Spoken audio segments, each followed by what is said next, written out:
Dewan Kehormatan Penyelenggara Pemilu (DKPP) menjatuhkan sanksi peringatan keras terakhir kepada Ketua Komisi Pemilihan Umum KPU Hasyim Asyari karena melanggar kode etik terkait proses pendaftaran Cawapres Gibran Rakabuming Raka setelah Mahkamah Konstitusi memutuskan perubahan syarat batas usia peserta Pilpres. Dewan Kehormatan Penyelenggara Pemilu (DKPP) menjatuhkan sanksi peringatan keras kepada Ketua KPU dan 6 anggotanya karena menerima pencalonan Gibran Rakabuming Raka sebagai calon wakil presiden. Menurut DKPP, Komisi Pemilihan Umum seharusnya mengubah terlebih dahulu peraturan KPU soal syarat usia Capres-Cawapres usai putusan MK yang membolehkan usia Capres-Cawapres di bawah 40 tahun asal pernah menjadi kepala daerah. Namun, KPU malah langsung mengeluarkan pedoman teknis dan imbauan untuk mematuhi putusan MK meskipun PKPU belum diubah. Berdasarkan pertimbangan dan kesimpulan tersebut di atas, memutuskan mengabulkan pengaduan para pengadu untuk sebagian. 2. Menjatuhkan sanksi peringatan keras terakhir kepada Hasyim Asyari selaku Teradu 1 dalam perkara nomor 135/PKE/DKPP/Romawi 12/2023.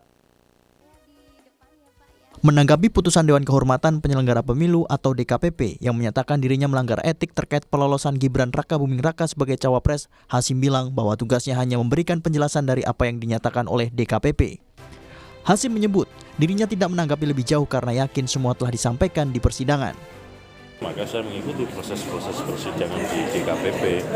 Ketika ada sidang diberikan kesempatan untuk memberikan jawaban, keterangan, alat bukti, argumentasi sudah kami sampaikan. Dan setelah itu kan kewenangan penuh dari majelis DKPP untuk memutuskan ya apapun itu. Sehingga dalam posisi itu saya tidak akan mengomentari putusan DKPP. Ketika dipanggil sidang kami juga sudah hadir memberikan jawaban, memberikan keterangan, alat bukti dan argumentasi. Calon Presiden nomor urut 1, Anies Rashid Baswedan, mengapresiasi keputusan DKPP yang memberikan sanksi peringatan keras kepada KPU terkait pendaftaran Gibran sebagai cawapres.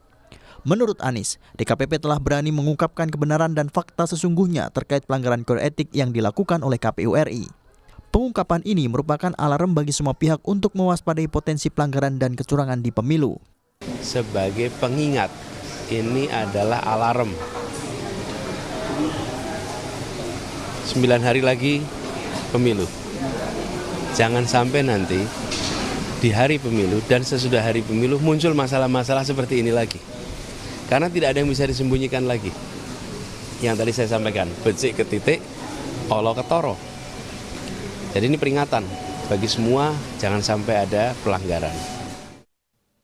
Sementara itu, Cawapres nomor urut 2, Gibran Rakabuming Raka menanggapi santai putusan DKPP. Gibran mengatakan bahwa pihaknya akan menindaklanjuti hasil dari putusan DKPP.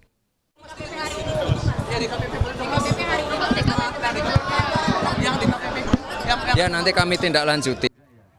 Calon Presiden nomor urut 3, Ganjar Pranowo menyebut putusan DKPP bahwa KPU Republik Indonesia melanggar etik terkait pendaftaran Cawapres Gibran sebagai pelajaran bagi demokrasi. Menurutnya, demokrasi harus dipulihkan karena pelanggaran etika di Mahkamah Konstitusi dan KPU telah memengaruhi kepercayaan publik. Tahu apa kemudian hukuman yang diberikan pada soal etika ini. Maka mudah-mudahan menjadi pembelajaran buat kita semua. Maka dalam closing statement saya tadi malam, ya demokrasi mesti dilaksanakan dengan baik-baik ya.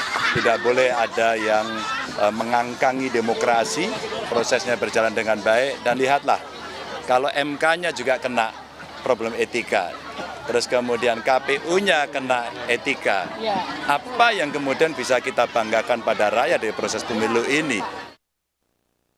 Keluarnya putusan DKPP yang memberi peringatan keras terakhir bagi Ketua KPU dan jajaran komisioner menambah daftar putusan adanya pelanggaran etik dalam pencalonan Gibran sebagai cawapres Prabowo.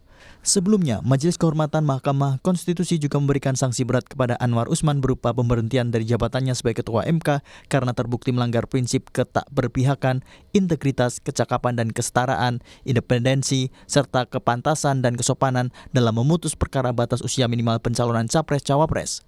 Keputusan MK yang kala itu dipimpin Anwar Usman memuluskan jalannya sang keponakan Gibran Rakabuming Raka maju sebagai calon wakil presiden. Tim Liputan Kompas TV. Kita akan bergabung dengan jurnalis Kompas TV Alfania Rizky di gedung KPU Pusat Jakarta yang akan melaporkan pasca Ketua KPU dinyatakan terbukti melanggar kode etik karena menyalahi prosedur dalam membuat aturan penerimaan Capres-Cawapres dan mendapatkan sanksi keras dari DKPP. Alfa, sejauh mana keputusan DKPP ini memiliki pengaruh terhadap pencalonan Cawapres Gibran Rakabuming Raka? Ya, Herjunot dan juga saudara, kalau dilihat sebenarnya putusan DKPP terkait dengan pelanggaran etik yang dilakukan oleh Ketua KPU dan juga 6 komisioner lainnya ini tidak berpengaruh apapun terhadap pencalonan presiden dan juga calon wakil presiden. Sudah tepat 7 hari lagi penyelenggaraan pemilu tahun 2024 ini, nama Capres dan Cawapres sudah ditetapkan dan akan berlangsung sebagaimana aturan MK terkait dengan batas usia Capres dan Cawapres.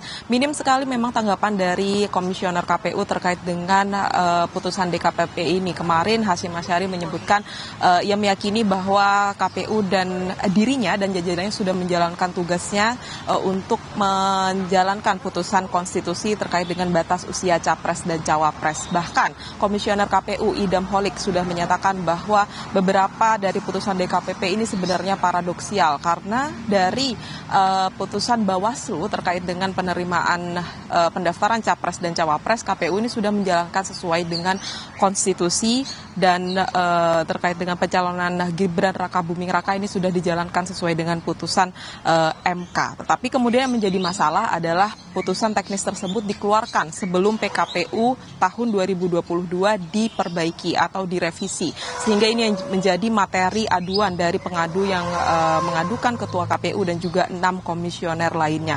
Menjadi peringatan terakhir terhadap Hasyim Asyari sebagai Ketua KPU yang juga sebelumnya sudah melakukan beberapa pelanggaran etik. Tetapi ini juga memastikan bahwa KPU juga harus tetap menjaga marwah KPU sebagai penyelenggara pemilu untuk menjalankan pemilu sesuai dengan aturan yang sudah ada dan tidak lagi atau tidak kembali melanggar etika sebagai pimpinan KPU dan juga komisioner KPU. Sejauh ini pencalonan terhadap Capres dan Cawapres ini masih tetap berlangsung dan nama Gibran Rakabuming Raka tetap menjadi Cawapres nomor urut 2. Herjunot.